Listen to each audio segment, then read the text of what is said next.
What a stronghold, this old town manor, rising white against the night, outcropping the illumination of the main street, like a cross that goes everywhere but down. Except there is no elevation without stooping, to treat the foundation at the ground. Raindrops on the outside freshen the window pane, and flurries of pedestrians below, some with collared umbrellas, others that couldn't be so bothered, flow both ways, with their excitement inviting. They must be awaited and welcome somewhere, which is how it ought to be. Family and friends, what more could be missing? Membership in a community is supposed to entail a certain set of common values that turn strangers into friends.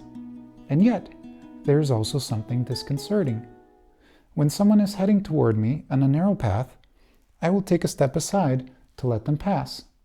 But others will oftentimes stand in the middle of the way and cause a collision if necessary, just so they would not have to inconvenience themselves for anyone else. Or the innocent act of greeting a neighbor, which is supposed to come in support of conviviality, unless there is already previous personal acquaintance, will usually evoke a silent stare and discourage any future attempts at contact. It would seem society has become too utilitarian.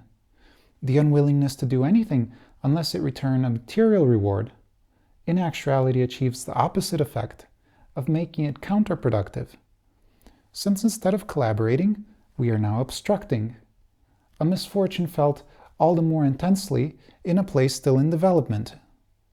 More importantly, with what exactly have we become so busy, and how have luxury houses and sports cars become so prevalent?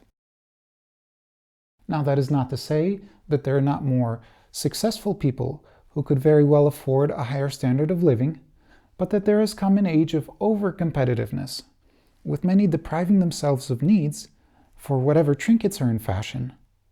If it adds a little self-distinguishment, it comes at too high a cost to friendship, and brings more misery than happiness.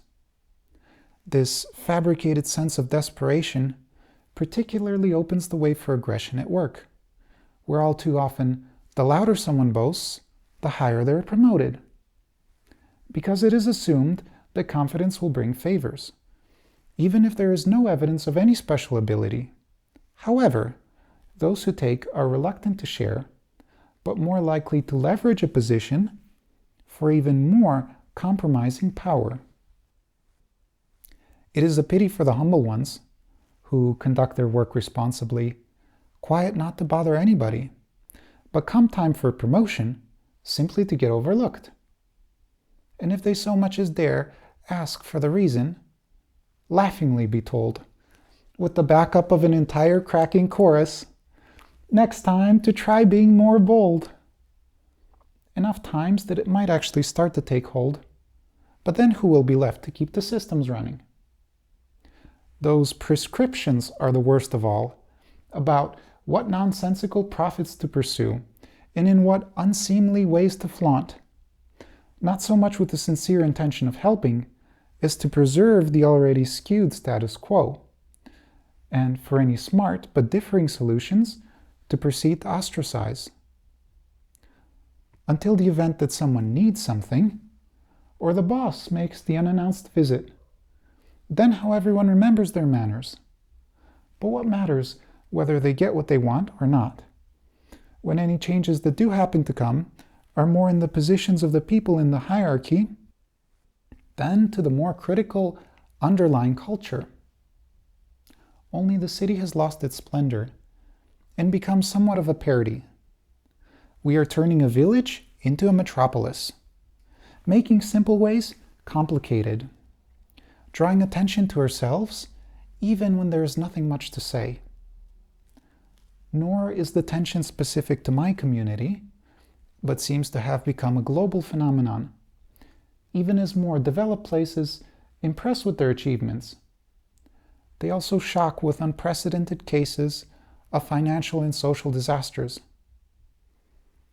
Maybe it is not so much that people are trying to be rude, as to anticipate all the oncoming damage, that the focus has turned to self-interest, not so much as an offensive weapon for oppression, as a defense mechanism for survival. take none of these arguments for excuses, because the old structures will not last forever. An overinflated sense of value degenerates in a downward spiral that is one day bound to crash. But at least it is an insight for a start. So, am I wrong for expecting a little more consideration in a world that does not owe anything to anyone? Or right to urge for at least a basic level of human respect?